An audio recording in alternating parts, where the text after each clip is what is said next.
Hey everybody.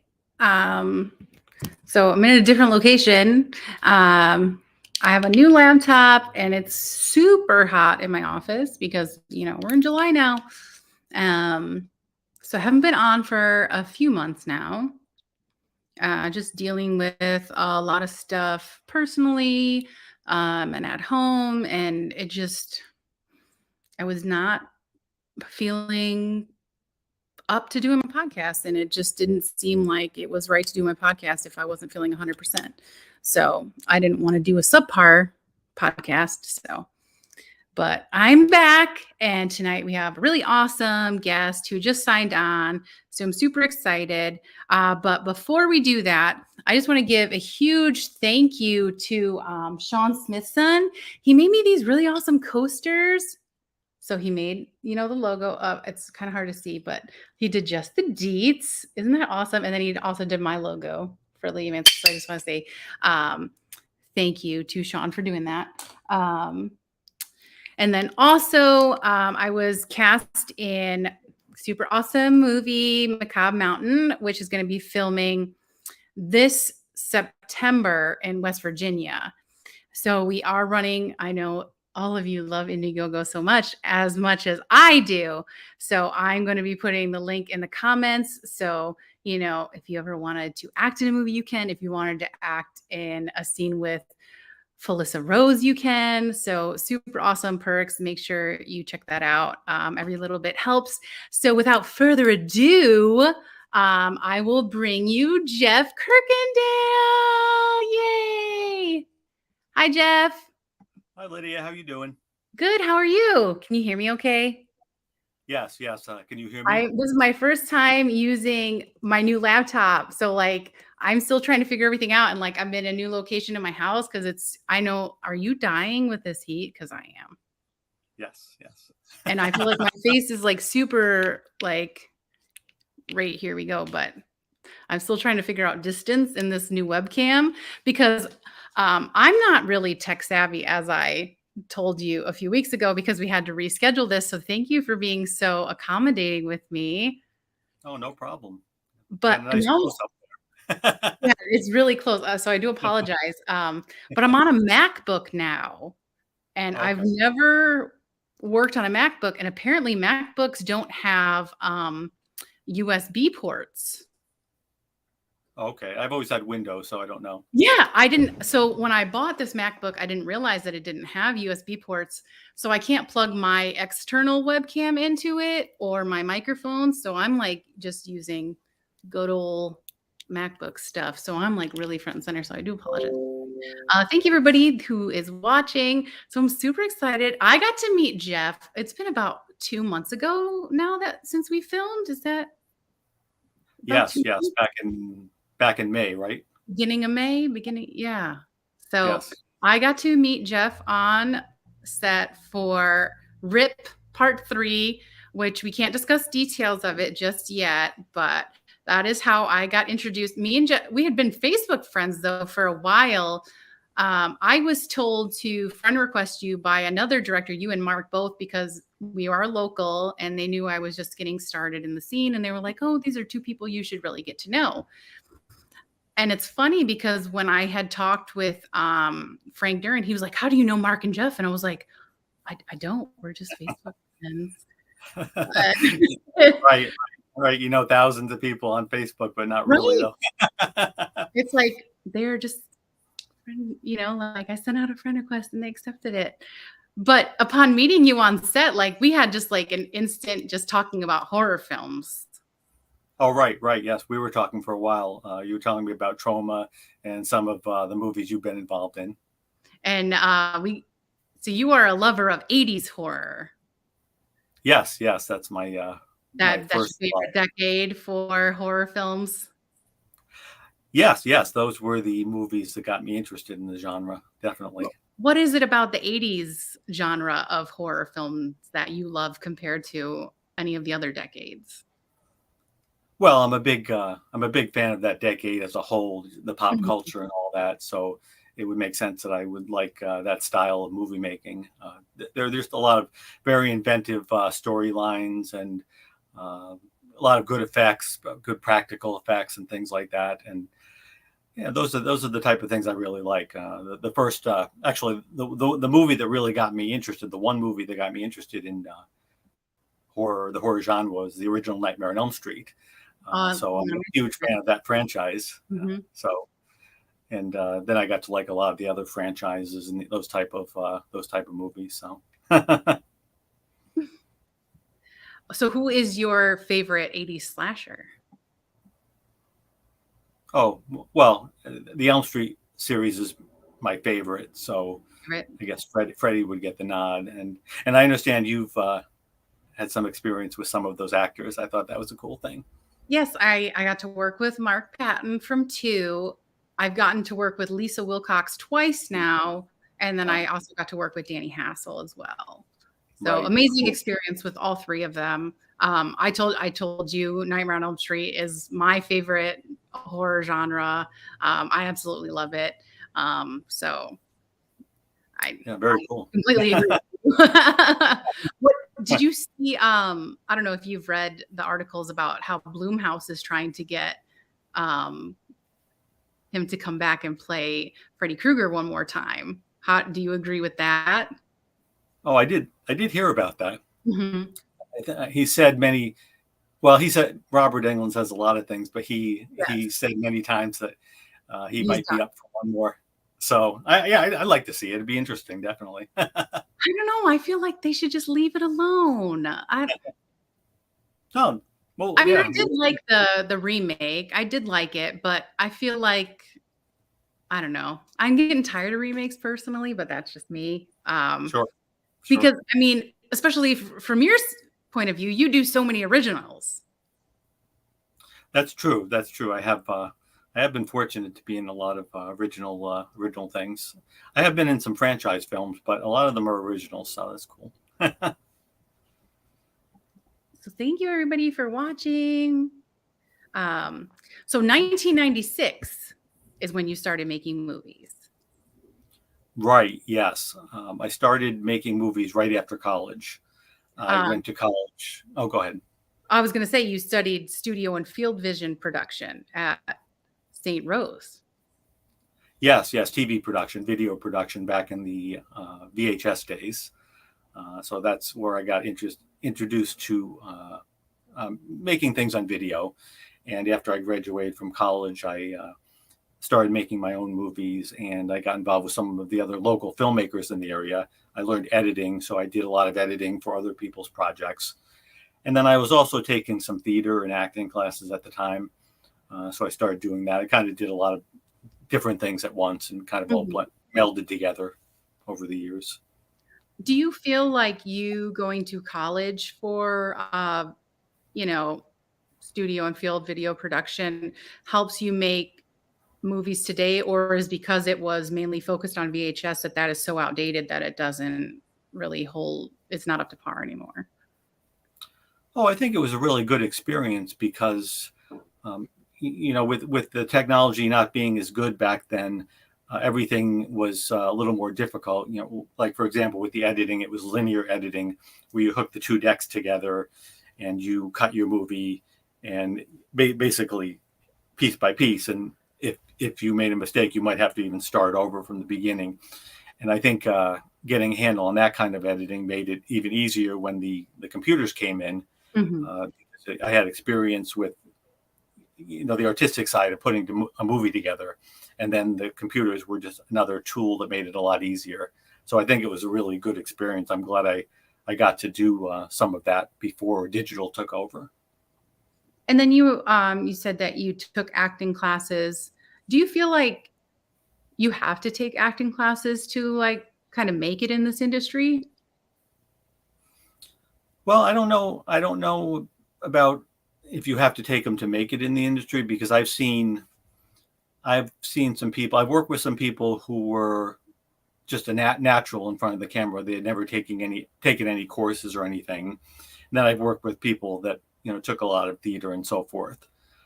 So I don't know. Some people have inborn talent. They're just outgoing and natural in front of the camera. So, I don't think it's a prerequisite, but acting and theater classes are a good thing. I know for myself, when I first thought about, when I first said to myself, I wonder if I could, be in front of the camera on TV or movies. At that time, I was a very introverted person, total introvert. So I had to take a journey. Oh yeah. There was no way. So I had to do that and take those courses and pick up those skills, learn those skills. But for other people, I completely agree with that, because I'm like, I know, like, we see each other on like social media and on set and everything, and that's where you have to be like the biggest extrovert. But I know, like, in my private life, my normal regular life, I'm a huge introvert. Like, I'm a homebody. I'd rather stay in. I keep to myself. I don't like to draw attention to myself in public, but like, when you're on set, you kind of have to be that person. Even if right, that's not you in real life, but you have to. So I completely agree. I full-heartedly feel you on that. exactly. Yeah, I know what you mean. I'm like that in my private life too. I tend to be more, stay-at-home type of person. I'm like, you're going outside for what? Like, you realize you can stay in perfectly fine inside the house, like, and you're choosing to Right. go. But okay.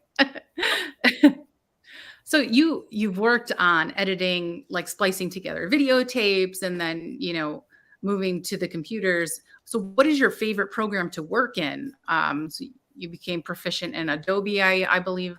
Mm. I read. I know, like, just getting on this new laptop, my friend was trying to download some apps for me, and I'm like, I don't know what half of these programs are. I don't even know. Like, you say I want to edit videos, and I'm like, I don't even know where to begin. Right. I taught myself editing on Adobe.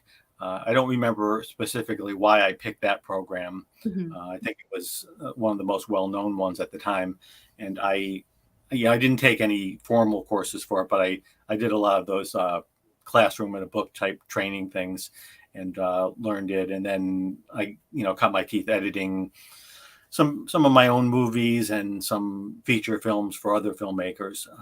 But nowadays there are a lot of programs that are comparable to Adobe. That's just the one I know, Mhm. since that's the one I had started on. But there are a lot of simpler ones that you can get going on. I know that. So So you're just gonna stick with that one now? I don't know. Yeah, they're charging Broken, a you lot. fix it, right? It's a lot more. It's a lot more. The newest versions of Adobe are a lot more pricey. They rent it now. Oh, They used really? to. Yeah, I don't even know. It's a Yeah, whole world that I'm like, there's so much information. You don't even know where to begin. You need a yeah. user guide just to begin. Way back when, you would buy the program and install it and have it forever, but now you rent it from them, for you pay them a certain amount for a year to have it, and then it shuts off after that, something like that. So I have a version of Adobe Premiere that's probably 15 years old at least now, because I haven't gone to anything new. But so I don't know. But it's a good program though. So As long as it's still doing good for you. right, exactly.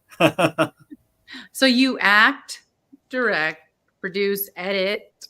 Uh, what is your favorite part to work on a film? Well, I like all the different aspects. As an actor, your main job is to, I think my main job is to prepare as much as possible beforehand. And then when we're filming, just try to be in the moment, basically. Mhm. Whereas if you're the director, especially on these micro budget indie movies, you tend to wear a lot of different hats. Yes. You have to organize schedules and work with actors and work with props and effects sometimes and everything. So that's a little more challenging just because of the sheer number of things you have to do. But I like both, and even editing's fun because with editing, all the real hard work is done, and then you can kind of be artistic with the footage, by yourself. Mhm. So I like that too. So, but everything's good. Um, so I know, and I've mentioned this before. So I'm still fairly new to acting, so I don't like watching myself act, and I know I should, because it's going to be the biggest way I'm going to learn how to get better. Um, do you like watching? And I say this because I don't plan on watching myself act for a while. Do you like watching your final products? Like after the whole editing phase, like, do you like going back and watching yourself? Well, I always do because I don't think I could resist seeing the final movie. Mhm. And I'm always cautiously optimistic. A lot of times when I'm acting in a You know movie, how it's gonna end. that's true. Yeah, I mean, but I found with a lot of the acting roles when I'm actually doing it, sometimes I'm not so sure how it's going. Sometimes some of them feel really good, and other times I feel like I'm not sure if I'm clicking or not. So then I kind of have to watch it afterwards, and I'm always cautiously optimistic about how things are going to turn out. But so yeah. So you say like optimistic to see how it turns out. So do you mean like chemistry between you and like the other actors and actresses? Well, that and how individual scenes are going to turn out, because I usually it'll be a while since I've done a project before I get to see the movie, and there might have been scenes where it's a long dialogue scene and that's one type of a scene, and then an action scene with, say, effects that weren't there when you shot it. You're reacting to Mhm. things that aren't there that get put in later. That's another interesting thing to look out to see how that's going to cut together. So yeah, I like to see how everything turns out as compared to, the experience of filming it. Yeah. Touching back on like the chemistry between actors and actresses, because you do spend time behind the camera and in front of it. Do you feel as though sometimes the chemistry you see watching it through the camera is different than the way it comes across when you're watching it as a viewer? If that makes sense? Hmm. Well, you do look at it differently when you're filming it, I think, because you're you're familiar with the material and you see it a certain way played out with the actors as compared to the written page, as compared to a viewer who's going into it with a totally open mind and doesn't know anything about the subject matter. Mhm. So I think there's a difference definitely between the two. Is that what you were asking? Kind of. I'm not. I think I was leaning more towards when you're filming a scene, like say you're the director or AD and you're watching a scene take place and you see this actor and actress and they're say doing a love scene and you feel like you're like, "Oh my god, they have really great chemistry," because you're seeing it take place. Hmm. Now you go back and you're watching this footage, not the dailies per se, but maybe like a few weeks later when you're going to edit it and you're watching the fully edited version Hmm. and you're like, "Wow, this the chemistry didn't translate as well as when I was watching it take place." Oh, You I see know? what you're saying. Sure. Well, I think it can go either way. So I know sometimes when I'm watching a scene, I feel like like you said, there's chemistry, and I feel like things are really clicking. Mhm. Uh, I think in general, it usually translates to when I'm editing the footage later. I don't remember that many instances where it's been the polar opposite, where I thought things were going really well when we were filming it, but then when I get to look at the footage, it's a big letdown. I've been pretty. I think I've been pretty accurate. It seems to, when I really feel like a scene's going well, it usually holds through when I Oh, get to the footage. Usually, I mean, there are things that sometimes look okay on the small screen of the camera, but then when you look at it in editing, there may be issues. It might not have been the lighting might not have been as good as it looked on the small screen because you couldn't really tell that thing. But mhm. generally, with the acting, it's usually pretty much similar to what I begin by seeing, I think. But Do you think that so you've been doing films for almost 30 years now. Do you feel like over that time you've started watching films differently? Like you're like, "Oh, I know how they did that," or I would have filmed it this way. Do you feel yourself watching films that way now? I do see some of the things that I'm familiar with from having worked on movies. But I make a conscious effort to try to watch movies just as a viewer as much as Mhm. possible, and not look at that kind of stuff, because it's not as much fun when you're looking at Yeah. what's going on behind the scenes. And I'm usually pretty successful at it. If it's a decent movie, if it's a halfway decent movie, it'll take me away from that. But I do sometimes see things that I wouldn't have seen before, having worked on the movies. What is your favorite movie that you've seen recently? Recently, well, I just saw the Elvis movie last weekend. I thought that I was very saw it last weekend too. I thought it was very good. I Did liked it a you? lot. Yeah, I thought I learned some things about the story of him and his manager that I hadn't known before. I honestly didn't know any of the issues between him and his manager. I went into that completely blind and I was like, oh my God, this Tom Hanks character is kind of a jerk. And I did not know any of it. He had quite a past. Exactly. I didn't Yeah. know all the part about him having problems in his past and not letting Elvis leave the country, finding excuses not to take Yes. these world wars. I didn't know about that history, Yeah. and I enjoyed the music very much too. Oh my! That's really I actually downloaded the soundtrack onto my phone today so I can okay. listen to it. But I thought he did an amazing job as Elvis. I know some people were like upset about it, but I thought he did really great. Right. I liked it. Yeah, I liked it very much. It's good. So it seems as of recently, like you and Mark Polina, I hope I pronounced his name right, are Oh, like, Poloni. okay, see, I'm terrible with pronunciation. Probably really bad for an actress, but I laugh it off and I follow it up with hilarity. But it seems like you guys are just on every project together. How did your friendship begin? Mark and I met in 2011. Prior to that, I was very active in the independent film community in upstate New York, probably throughout the decade of the 2000s. I was involved in a lot of film screenings, movie premieres, sometimes my own stuff, sometimes other people's films, a lot of film festivals, organizing things.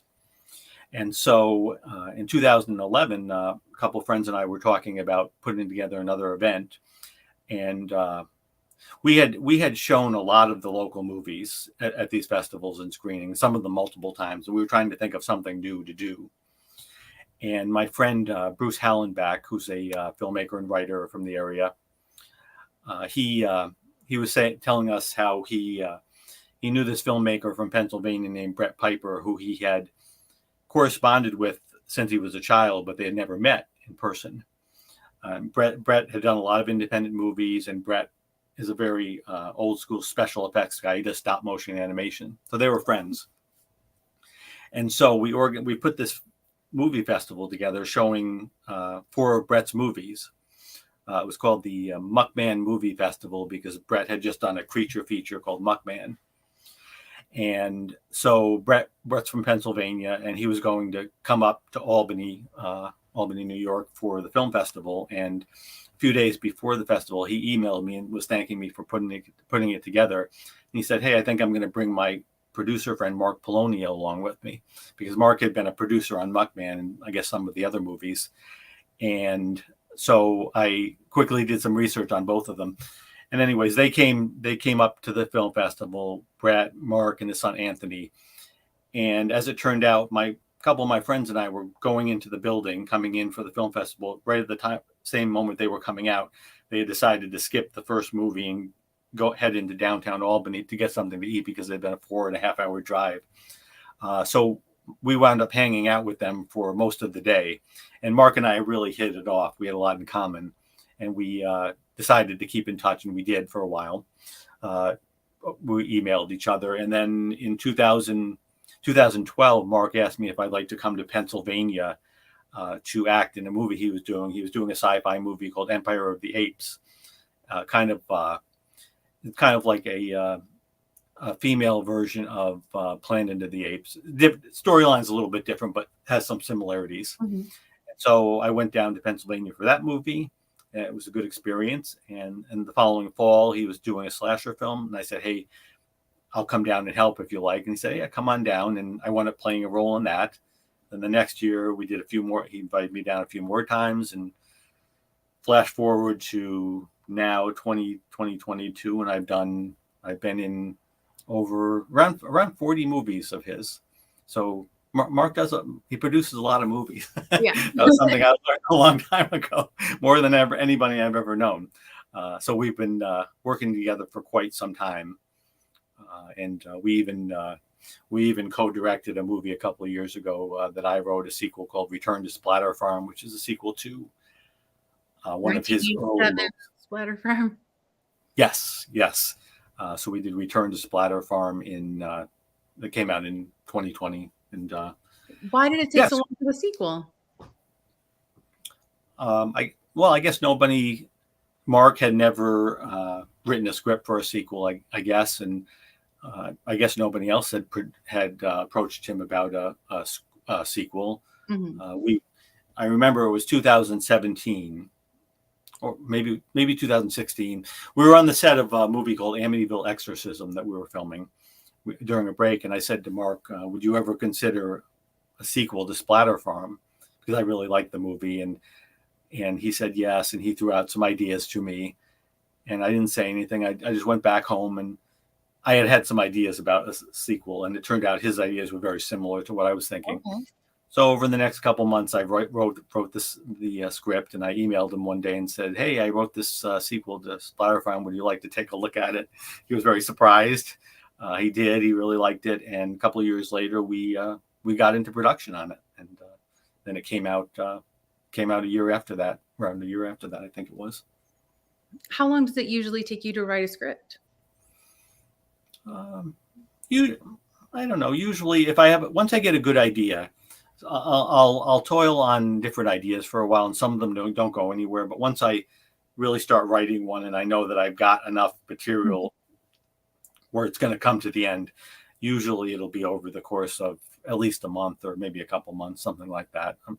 It's an average amount of time, but I have to have an idea that really gels. I have a list of ideas, and sometimes I'll write scenes and things, but it's not. I know I don't have what I need really to go with it, but once I get that moment that I know is enough, I just keep going with it. If that makes sense. No, I mean, if it's not like flowing out of you, it's going to take a little bit longer. So Exactly. I'm just always curious, like the average time. A lot, yeah. Different people probably take different amounts of time. Some people work on scripts for years. Like my friend, back to Mark again. Mark can crank out scripts very quickly. A distributor will come to him and say, "Hey, we need a zombie movie," and Mark will, have a script out, and within a couple of weeks, usually, or more quicker than that. He's very good at doing that. But some people take longer. So. Do you and I don't even know if you're allowed to say, but are you and Mark working on anything presently? I'm going to Pennsylvania in about a week or so to act in a movie. It's a sequel to a series of movies. And then, the one thing I can mention is I have a second script that we're hoping to collaborate on, kind of a follow-up to Return to Splatter Farm. It's called The Stalking. It is a killer plant movie, and we filmed a few scenes for it already, and we have a lot of props for it, but we haven't put the real production together with the main cast and everything. We have to figure out who's going to be in the main cast, and we're hoping to do that in the autumn if we can. It's kind of a Halloween set at Halloween time, so we'll see if that comes together. I'm hoping it does. So dropping in the next couple of days is Amityville in space. Right. Yes. Yes. That. Which I know, like when that was announced, I saw it all over, like my Facebook feed, and like the poster was everywhere, and it didn't click that it was you who was behind it. And then also another Facebook friend, Tim Hatch, I believe, is attached to that film. Right. You're right. Yes. Yeah, I'm in it. Tim's in it. And a few of Mark's other regular actors are in that one. That's another Mark movie. That's another one done for the distributor Wildeye Releasing. And it's funny you say that too. Yeah, I sometimes do searches on the internet. Like if I've done some projects, I'll do searches to see if anything's been announced or anything's going to be released. And I had done a couple movies with Mark, a couple that I thought were going to be pretty interesting. Sharkula and Amityville in space. Mhm. And for a while, there was a long stretch. There was nothing. I heard nothing about it. Mark didn't know.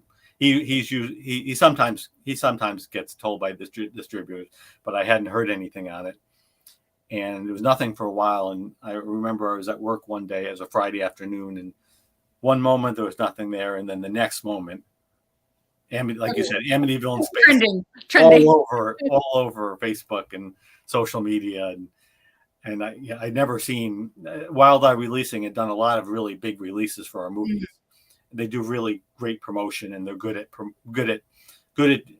unveiling movies and getting a lot of buzz. But this one was, I've never seen so much. That was really, it got covered by a lot of sites. I was shocked. I remember maybe a day or so later, Mark emailed me and said, hey, did you check out the Entertainment Weekly article? And I was like, wow, entertainment. Okay. Amityville, this is cool. It could be like set up to be like one of your biggest releases.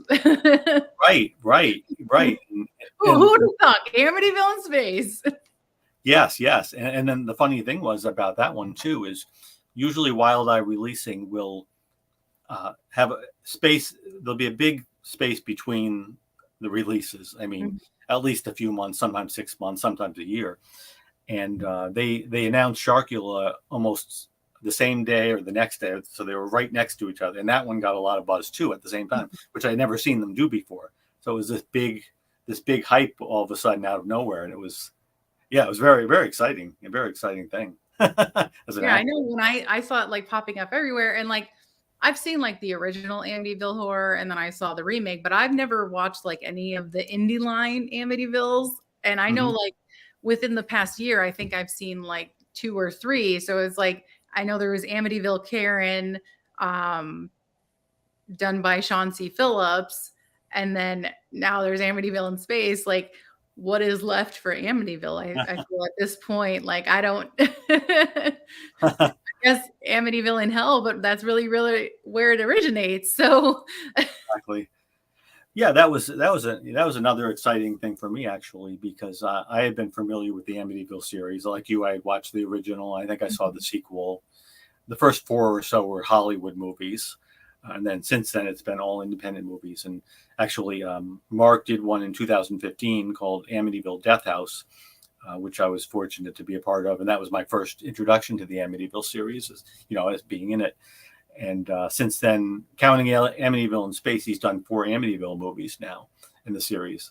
And I think there are probably over 40 of them at least. There was a book I contributed to a couple of years ago called the Amityville Movie Guide that had information about 30 plus of them at that time. And since then, there's been probably another dozen or so. So yeah, they're going to have to add an addendix or an appendix. I don't know what they call it in the books, where they have the extra.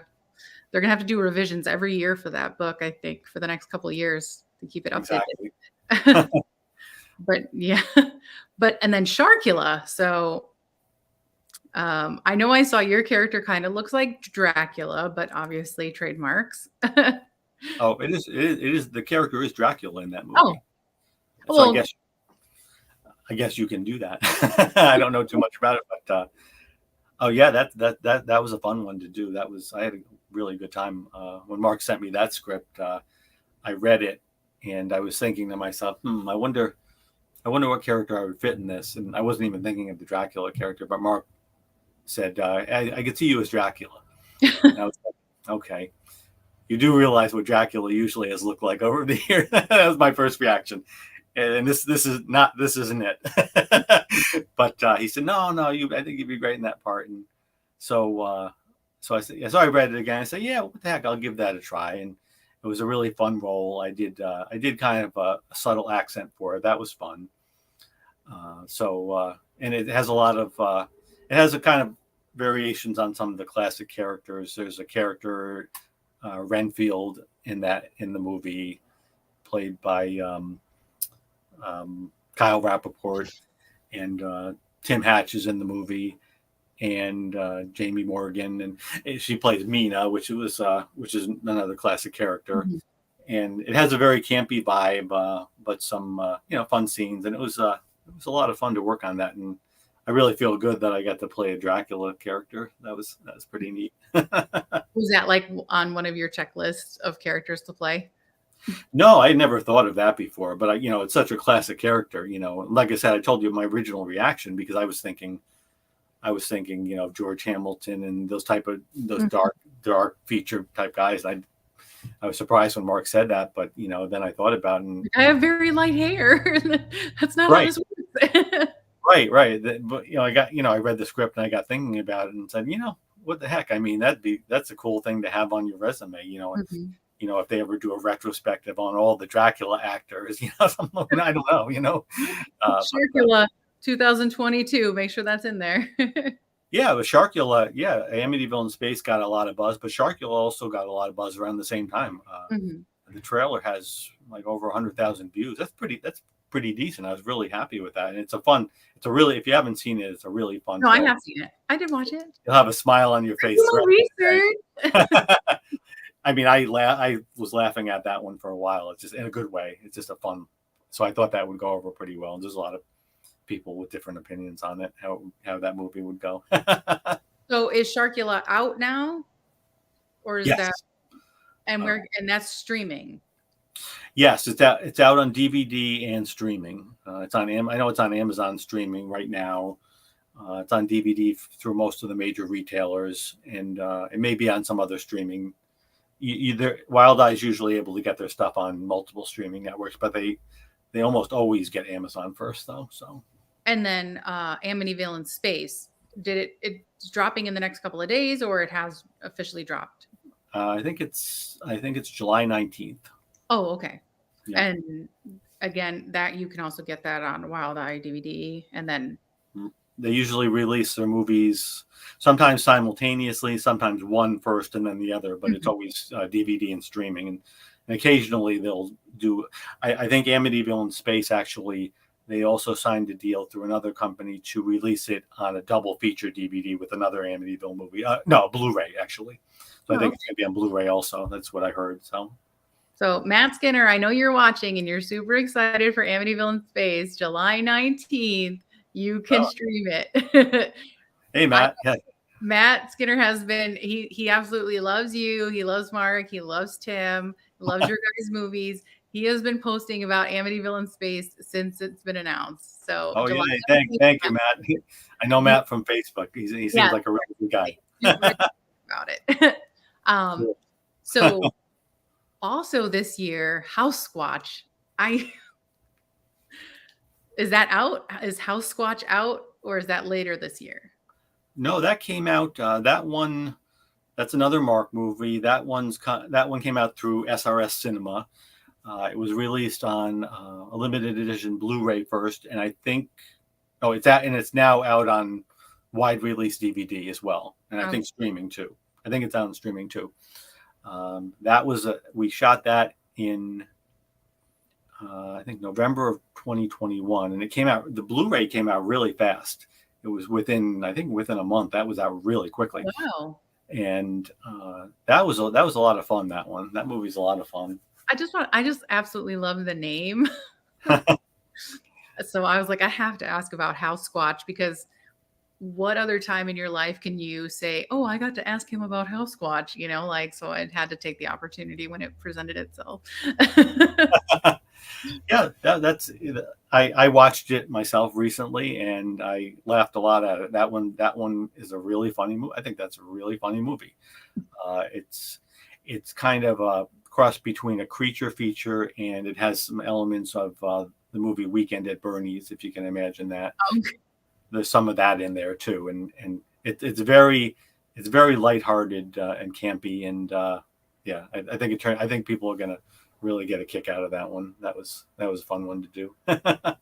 I'm gonna have to watch it now, just because I have to, with the name like House Squatch. I have to put it on the list. I know I had mentioned earlier just like a checklist of like characters.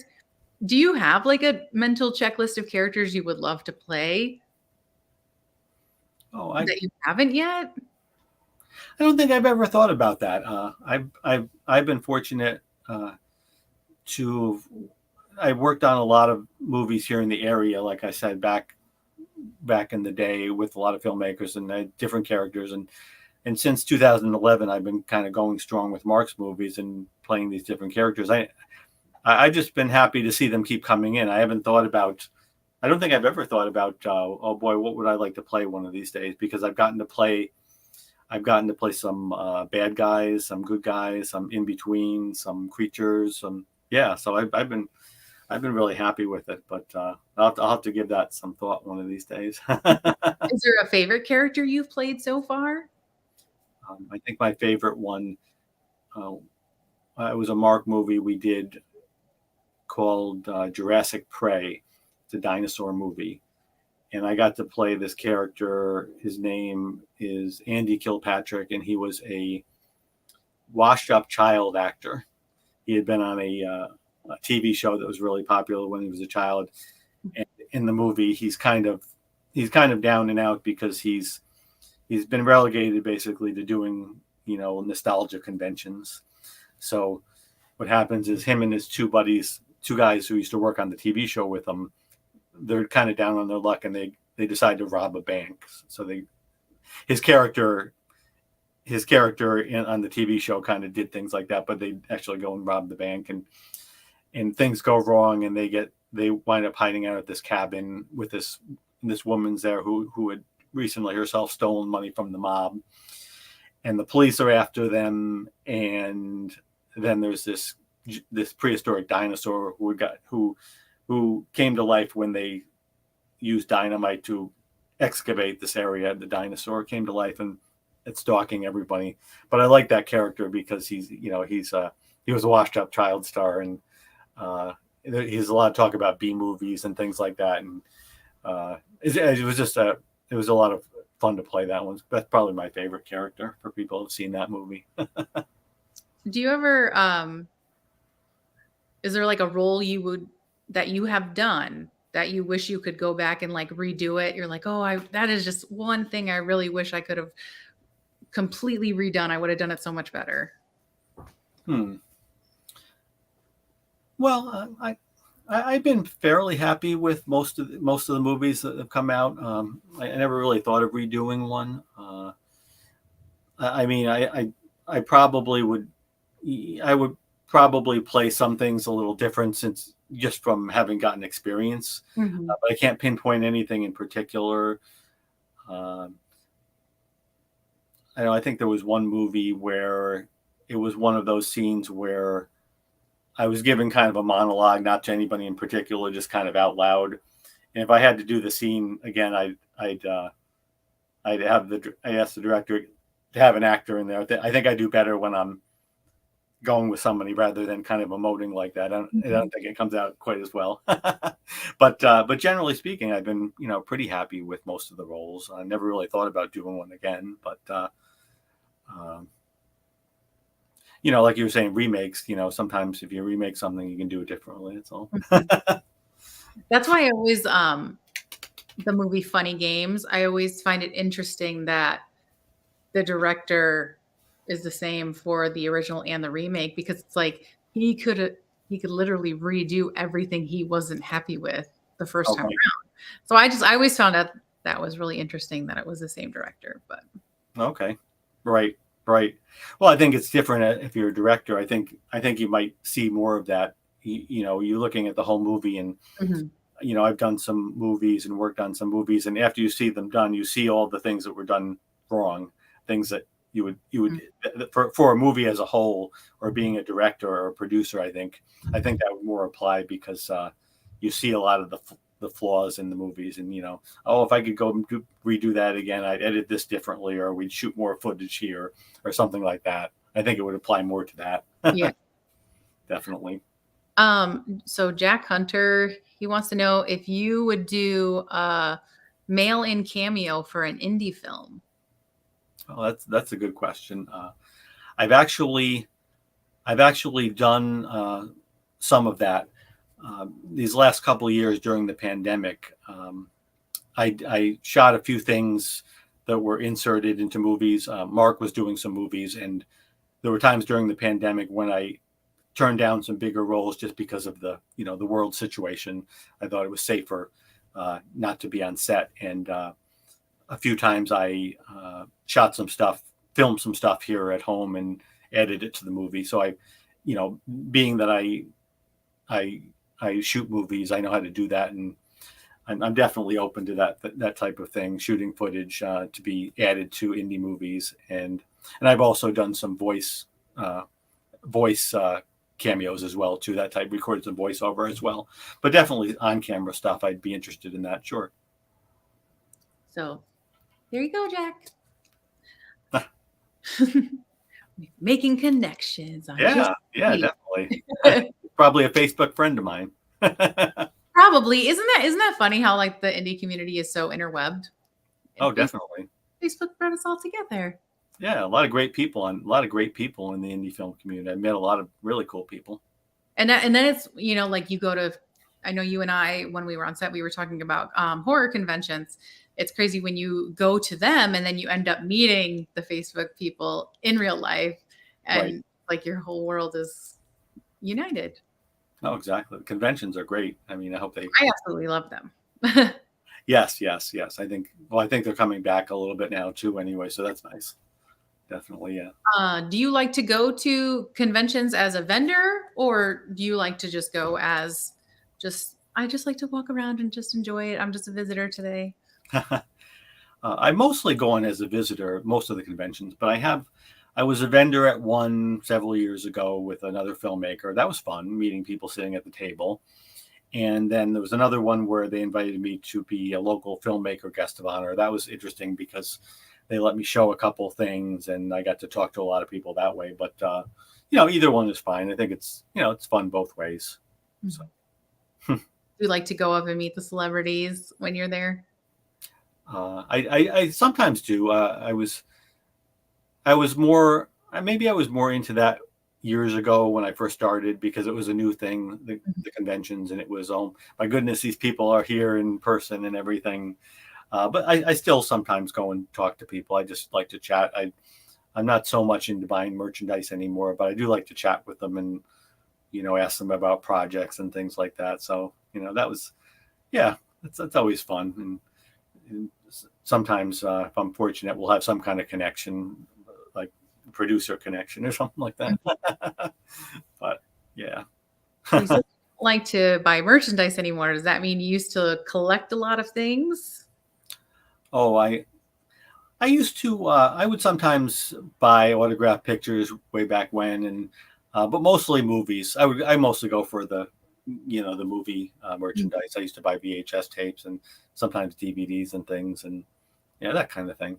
Just like everybody does. I know. I used to wait for like as sad as it is, when like the local FYEs would close, and go and get like all the DVDs when they were like 75% off.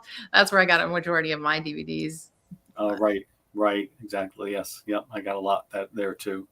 And now you just look on like Facebook Marketplace and people are like, "Oh, I got 50 DVDs for like $10. Just take them." I know. I miss the video stores. I really do. Yes. It was a good time. Actually, where I live, because I'm a little bit south of you, near not too far from where we had actually filmed, I have a DVD rental store within walking distance of my house. Oh, that's cool. That is really cool. They have, I drive by it and they have like the movie posters in the window for like the new releases and stuff. And I've lived here for 7 years now, and I still yet to go in there. And I'm like, I really need to just go in there once. It's just nostalgia. I think you do. I think you need to go in there. If I had that, I would go in there just for nostalgia purposes, if nothing else, because it was a different era. It was definitely a different era. Good times. A couple of my Facebook, I met them at a convention. Bobby, I know I'm gonna mispronounce his name. It's like Capany, and then it was CJ. They're doing a documentary called "It's Mom and Pop's Video Store," and they actually were going across the country to video stores that are still open and doing documentary style interviews with all of the owners inside of the rental, and it was really cool. They when I met them, they were actually doing an interview with Trauma. Wow. So I'm like, oh, and I have one right by my house. Oh, wow. That's So I'm really interested for when that comes out. So oh, that's cool. That's very cool. Yeah, video stores are great. yeah, because I know like growing up, we would always go down to like Blockbuster. Yes, and all the mom and pop video stores as well. Mhm. Those were great. Yes, really good days. I know I drove past like a Family Value DVD rental, and it was like for lease, and I'm like, oh my god, that was just like a few years ago that those were popping up everywhere. I'm like, it's so crazy how fast it changes. Oh, right. Family Video was the last. Family Video. I don't know why I said Family Value. They were the last major chain that was left. They were doing well for quite a while. I think right up until the pandemic, they were doing really well. So it's just really sad. I know. We had some of our movies in there. People would put up pictures on the internet from Family Video. So Doesn't that make you feel so good? it was. I always wished that I had one close enough to me, but we never had one really even near here. There were a couple in New York, I think, but it was the other side of New York or something. Yeah. Canandaigua, New York. Flash Finger Lakes. Oh, wow. Thank you, Charles. But I mean, I know from someone do you have any tips for someone that is just starting out? Well, I always say that now is a really good time to get into this type of thing because it's much easier to network with people because of the internet, with social media in particular. Back before that, you had to kind of find people in your area, and that's still a good thing, but you can find people in your area or other places much easier nowadays, I think. So yeah, I think that's as far as networking goes. But as far as actual movie making and so forth, I always say learn as much as you can about the craft of which probably will be video production, how to do that, and when you do go into making something, make sure you have at least a few people that are just as passionate as you are about it, because it's very difficult to do a project all by yourself. That's my advice. And always be nice to everybody on set. Just Exactly. anybody. Exactly. Yes. But what other projects are you working on now? Are you just waiting until you go to Pennsylvania?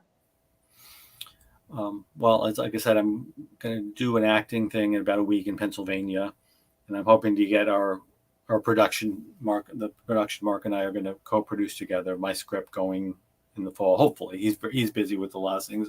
So we'll see if it comes together. And other than that, I'm working on a couple scripts. They haven't quite come to fruition yet, but I'm hoping they do.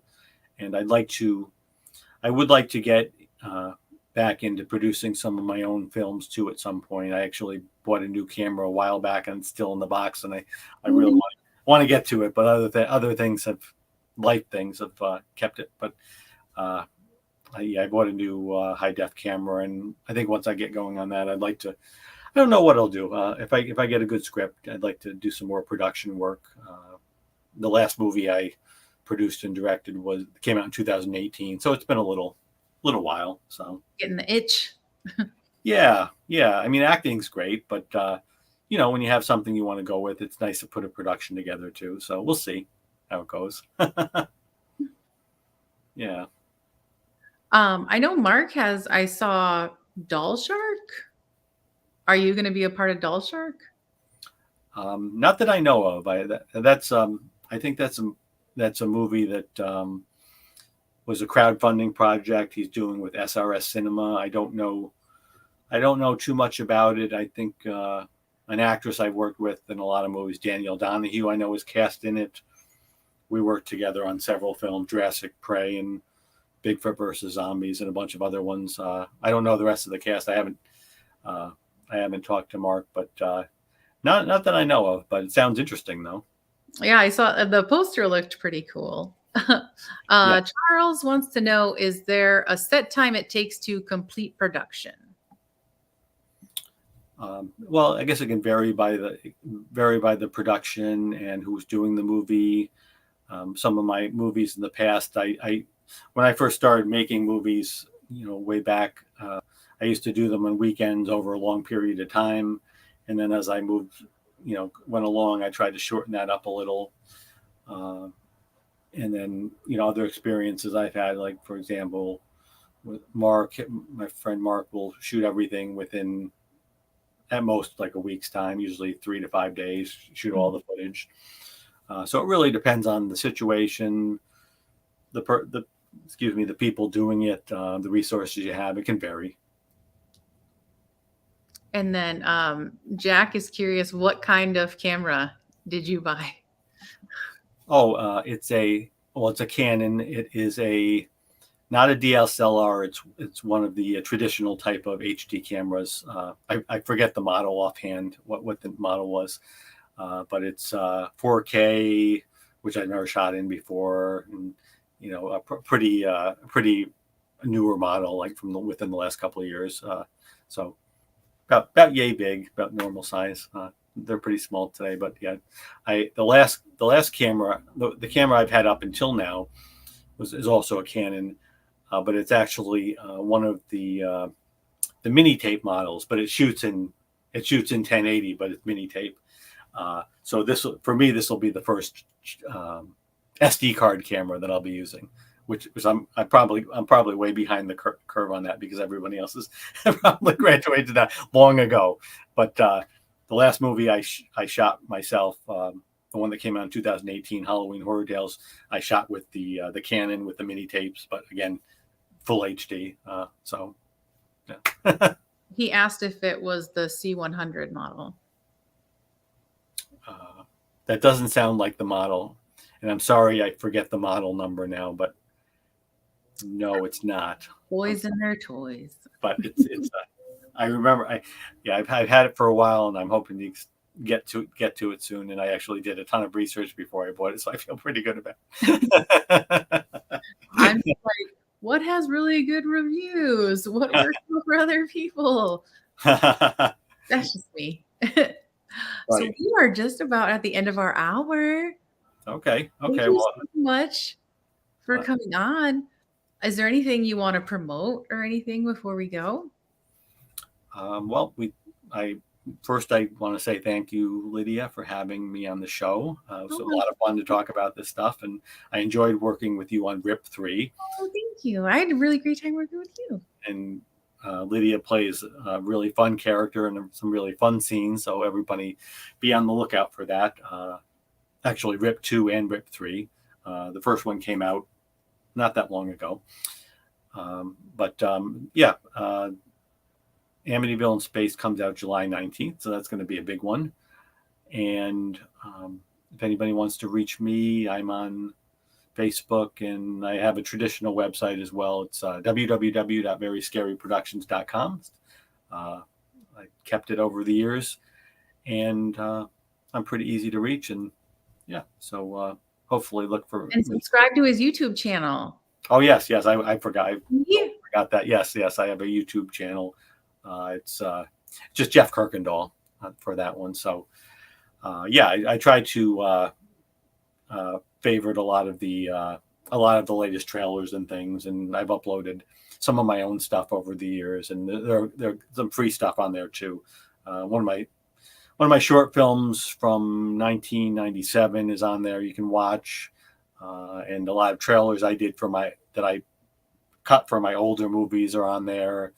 And I favorited a lot of the Wild Eye stuff for the Polonia movies. So yeah, check out the channel too if you can. Appreciate it. You gotta remember all of this. I know, so many things to it's terrible, but you have to oh my God, you gotta write down a card with every social media on it. It's okay, well, I have this and I have this. Oh, I talked about this one, right? Yes, just say I'm all over social media. Right. I try to How many could there be? Right. But, I appreciate I appreciate everybody, especially on Facebook, all the filmmakers that I get to touch base with, and the people watching this who commented. I appreciate that too. So yeah, it's great. Well, I'm so glad that we were finally able to do it. I know we had a little bit of scheduling errors, but I'm so glad it finally happened. I miss you, and I had such a great time on set with you. Well, everybody that was on set, but I know we got to sit down and talk about like horror films and conventions and stuff. So it was really great talking about that stuff. Yes, I had a good time, and hopefully we will get to work together on another film one of these days. I hope so. You know where to find me. Exactly. Yes, definitely cast this lady. Well, thank you so much. And thank you everybody for watching. Have a great night.